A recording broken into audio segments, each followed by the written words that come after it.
यह सच है कि कोई भी परिस्थितियां कायम नहीं रहती है, परिस्थितियां परिवर्तनशील होती है।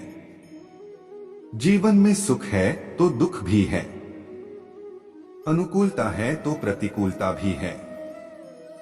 इस प्रकार की लहरें संसार और जीवन के समुद्र में आती रहती हैं। हम दोनों के बीच में अपना मानसिक संतुलन कैसे बनाए रखें और अपना आनंद किस तरह से सुरक्षित रखें। सबसे पहले सुख को बांटना सीखें। सुख दुख में समान रहने की भावना होनी चाहिए। ऐसा भाव बना रहे कि हम परमात्मा की शरण में हैं और प्रभु हमारा मंगल ही करेंगे। उसके चलते तुम्हारे जीवन में शांति बनी रहेगी। कोई सुख संपूर्ण सुख नहीं है, इसी प्रकार से कोई दुख संपूर्ण दुख नहीं है। जिस प्रकार से यह तय है कि दिन के बाद रात ही आनी है, उसी प्रकार से हर सुख दुख के अंत की भी पूरी पूरी संभावना है। हमें अपने मन को इतना सकारात्मक बना दें कि जीवन में आने वाली नकारात्मक परिस्थितियां भी हमारे मन को सकारात्मक ऊर्जा से भरने लग जाएं। ध्यान रखने की बात है कि 10 मिनट की सकारात्मक सोच 24 घंटे की नकारात्मकता को संतुलित करने में समर्थ है। इसलिए हमें हर हाल में पॉजिटिव रहना है और उन परिस्थितियों से या नकारात्मकता से प्रभावित नहीं होना है, उनका सामना करना है। जिस प्रकार से नदियां अपना रास्ता खुद बना लेती हैं, उसी तरह से जिंदगी की नदी बहती है। एक चीज और है कि पानी जहां से भी रास्ता बनाए अंत में तो समुद्र की ओर ही जाता है। उसी प्रकार से हम भी अपनी जिंदगी को सदा ऊंचाई, कल्याण और आनंद की ओर लेकर चले। परिस्थितियों को साधन माने तो उसके साथ डील करना ही तो साधना है। सदैव संदेह करने वाले व्यक्ति के लिए प्रसन्नता ना इस लोक में है ना ही कहीं और।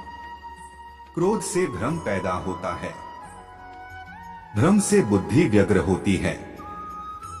जब बुद्धि व्यग्र होती है तब तर्क नष्ट हो जाता है। जब तर्क नष्ट होता है तब व्यक्ति का पतन हो जाता है। ज्ञानी व्यक्ति ज्ञान और कर्म को एक रूप में देखता है, वही सही मायने में देखता है। जो मन को नियंत्रित नहीं करते उनके लिए वह शत्रु के समान कार्य करता है। मनुष्य अपने विश्वास से निर्मित होता है। जैसा वो विश्वास करता है वैसा वो बन जाता है। किसी और का काम पूर्णता से करने से कहीं अच्छा है कि अपना काम करें, भले ही उसे अपूर्णता से करना पड़े। बुद्धिमान व्यक्ति का मुख सुख में आनंद नहीं लेता। तुम उसके लिए शोक करते हो जो शोक करने के योग्य नहीं है, और फिर भी ज्ञान की बातें करते हो। बुद्धिमान व्यक्ति ना जीवित और ना ही मृत व्यक्ति के लिए शोक करते हैं। हमें रामकृष्ण को गुरु के रूप में भी देखते हैं, जो हमें अपने आचरण से सिखाते हैं। श्री कृष्ण के जीवन में देखें तो वह अनेक प्रकार के संकटों और समस्याओं से भरा हुआ है। उन्हें जन्म लेते ही गोकुल जाना पड़ा। ब्रज में भी अनेक संकटों का सामना किया। ब्रजवासियों को अनेक संकटों से बचाया। मथुरा में कंस की सत्ता को समाप्त किया। अंदरूनी और बाहरी ताकत से उनको लड़ते रहना पड़ा, लेकिन इसके बाद भी उनके अधरों की मुस्कुराहट कभी भी समाप्त नहीं हुई। इसी प्रकार से राम को अगले दिन राजा बनना था, लेकिन जाना पड़ा वनवास। वहां भी उन्हें अनेक संकटों से जूझना पड़ा। हर परिस्थिति में रामकृष्ण की तरह मुस्कुराते रहें। यह न भूलें कि गुलाब सुख है तो उसके साथ कांटे भी हैं। गुलाब से हमें सीखना है कि हमेशा पॉजिटिव रहिए और उसी प्रकार से पॉजिटिव थिंकिंग रखिए और उस परम सत्ता पर विश्वास कीजिए